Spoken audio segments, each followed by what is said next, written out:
welcome to the Revolutionary CEO podcast. I'm your host, Letitia Lynch, wine lover, brand snob, proud boy mom, and Atlanta-based entrepreneur. When I was laid off from my dream marketing job at 8 weeks pregnant, I knew I couldn't rely on corporations to provide me with a stable income. I launched my own business and hit 6 figures in my first full year. I want to help other female service-based entrepreneurs and coaches build and leverage their brand authority so they can confidently sell their services and programs at a premium price point to create a lasting legacy and generate independent wealth. Tune in every Wednesday for solo episodes and conversations with amazing self-made, multi-6 and 7-figure women all about marketing, sales, mindset, self-care, entrepreneurship, and motherhood to inspire you and give you actionable steps to successfully market and sell your high-ticket services and programs while having a life. Let's get into it. So I want to paint a picture for you. Before we dive into this conversation about mindset shifts that I really had to make in my business in order for me to really confidently charge high ticket prices, I want to paint a picture of what I was doing prior. So when I started my business in 2019, I was a designer and I was literally charging $150 for logos and around $450 for a website. My very first logo client for that year was like a $175 logo. This was also the year that I was doing like logo design and graphic design and website design. I was also managing people's social media accounts and social media ad accounts. I was literally doing the most. But at that time, because of my price point, it was actually super duper easy for me to, get clients and get referrals, and they were coming in consistently. I kind of told this story in one of the other episodes, and I never really actually had to market my business. So for me, this felt easy. But the problem is when your business is kind of set up this way, you kind of get stuck at a lower income month. Now, remember, if you're a new listener, in 2019, I was also working a full-time job at a Fortune 250 company, which was great. I had a great job, but I did want to work for myself. But at this time, because of the price point that I had, no matter how many clients I got, I was still basically stuck at $2,000 a month in income for, which was not going to pay my salary. It definitely wasn't going to pay my living expenses. So at this price point, what this meant is that to hit $2,000 a month, I either needed 12 logo clients or like 5 website design clients, which I can tell you right now wasn't going to happen because I was also working a full-time job. I'm a mom. I had a husband. None of those things were going to be able to happen. And that's kind of where you probably are right now. You might be booked all the time, but you're spending hours working on your clients' work outside of the 9 to 5 that you probably also have. And when I started really increasing my prices, because this is something that I realized I needed to do, I was having a hard time selling those new prices to my current loyal clients because they expected the old prices. And it's really hard to say no. So I want to kind of explain to you like a situation that happened. I have an example. I had a client, love this client. She super, super nice. She had a food truck. It was one of my first really exciting websites that I did. I forget what I charged her, maybe for something. It was probably like $450 for the website, for her food truck website.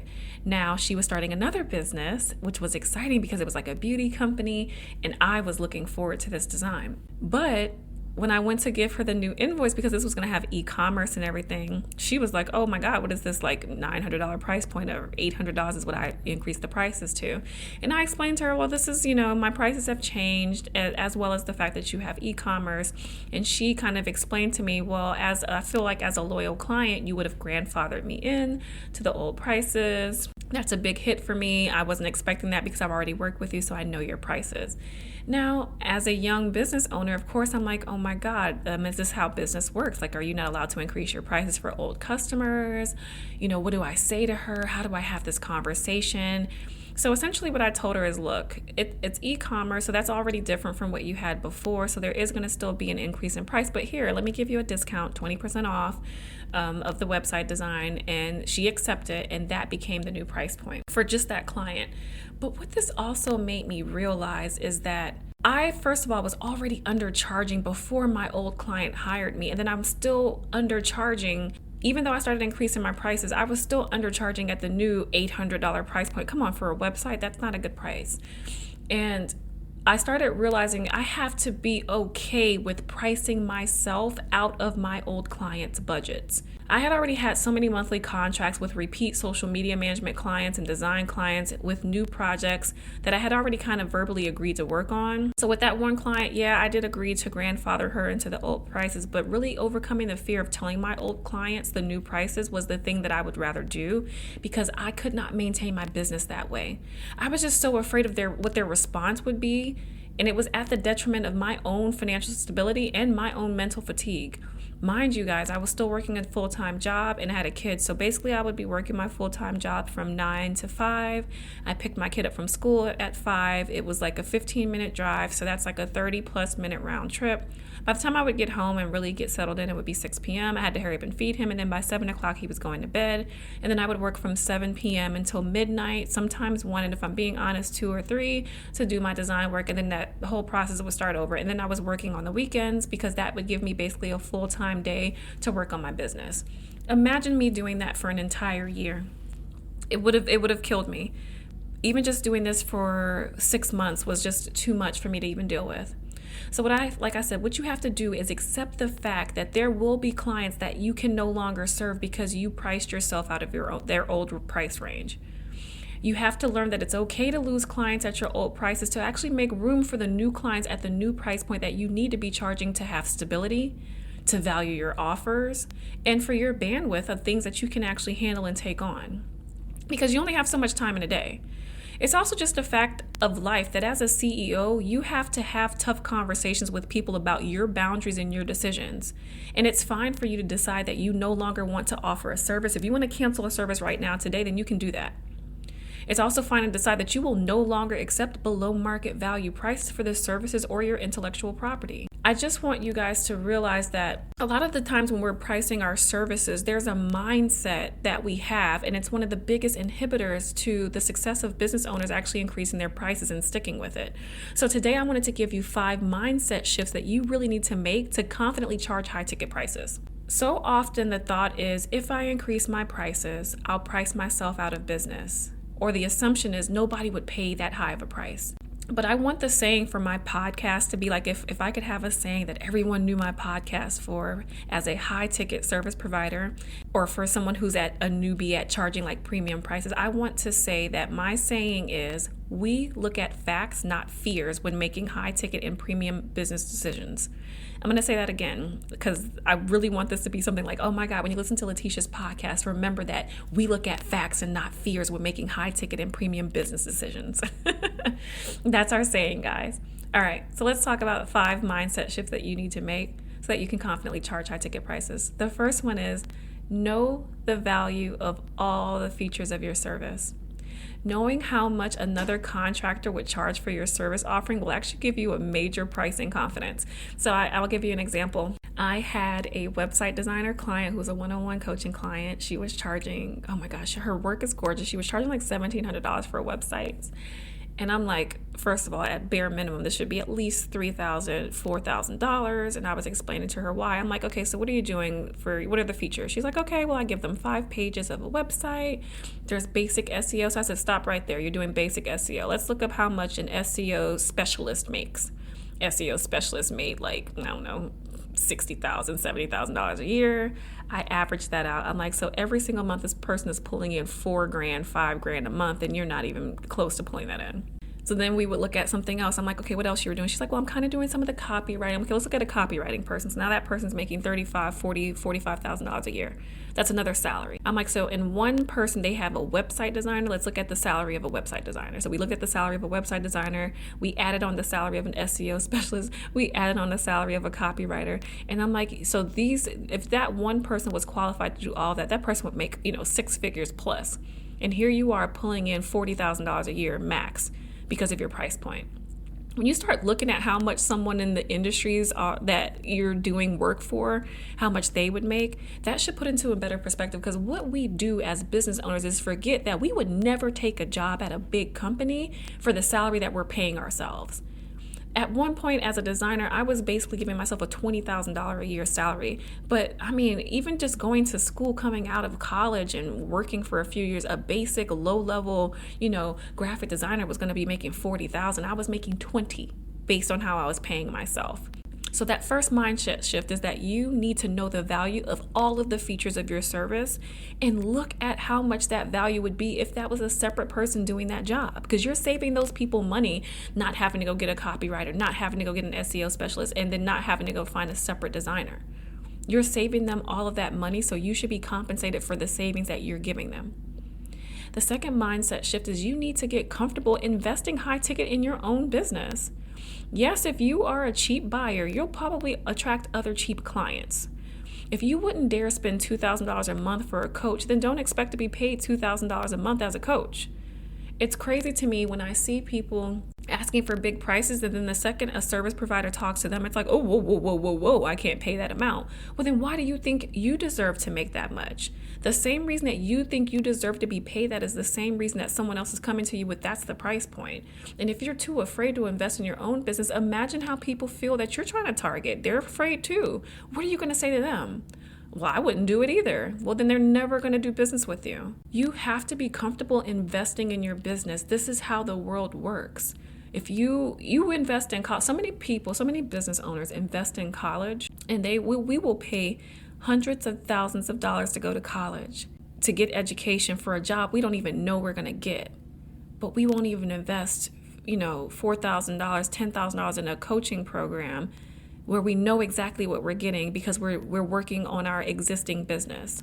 So you're going to school for a job you haven't even secured, but you have a business that you have secured and put money in and invested your time in, and you refuse to invest in making it better. That doesn't make sense.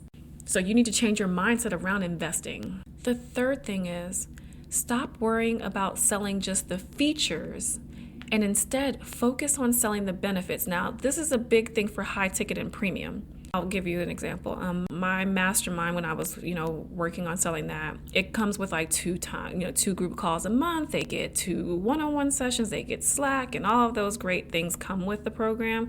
But nobody would join my program if I was selling 2 group calls and 2 one-on-one sessions in the Slack community.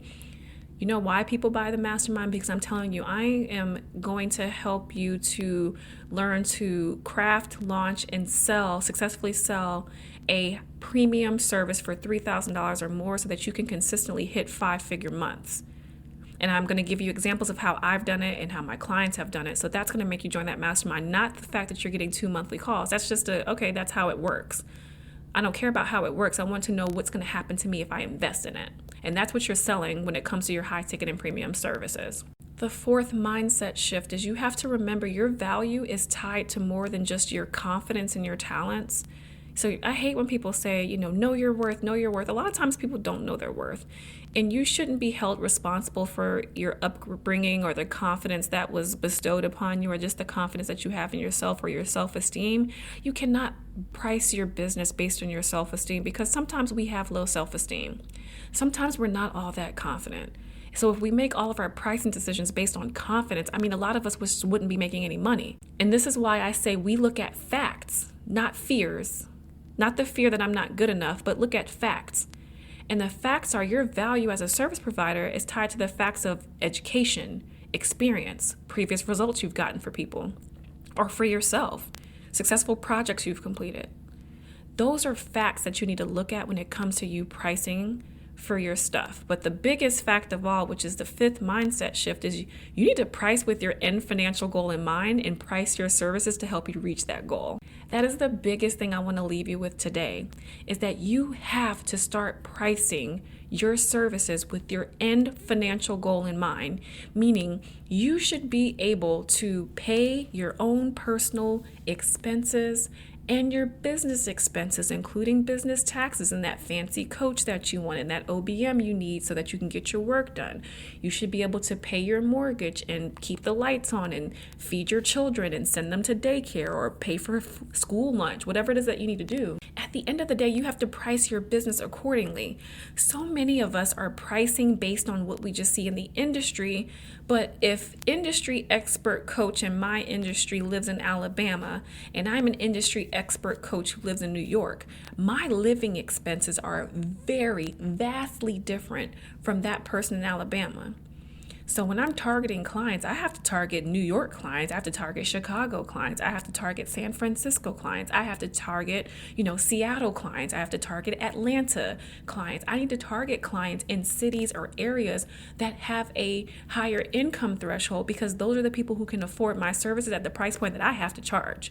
You have to stop charging based on just what your friends or peers or the competitor that you're obsessed with are charging, because we don't know their financial situation. It's kind of like think of it like, I like to give simple examples. Think of like clothing brands. So all of those organic, really really good material clothing companies, their stuff is so expensive, right? And you're like, why am I paying $100 for a t-shirt? Well, think about it. Is that company paying their artisans and their seamstresses and all whoever works for, whoever sews the clothes, are they paying them a fair wage? Because when you pay fair wages, it costs a lot more to do business. Are they getting their materials? Are they sourcing their materials fairly? Are they not rushing the process and working in proper, factories? Because if that's the case, it costs more, because now it's more expensive.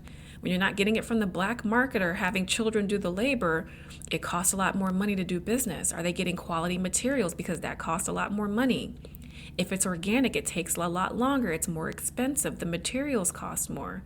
So when you're all excited to pay $5 for a t-shirt over $100, when you got to remember what happened for it to be that price point. You don't want your business to be cheap because you're cheap labor for your business. You want to be the company that's appropriately paying the people who work there. And in this case, it's you.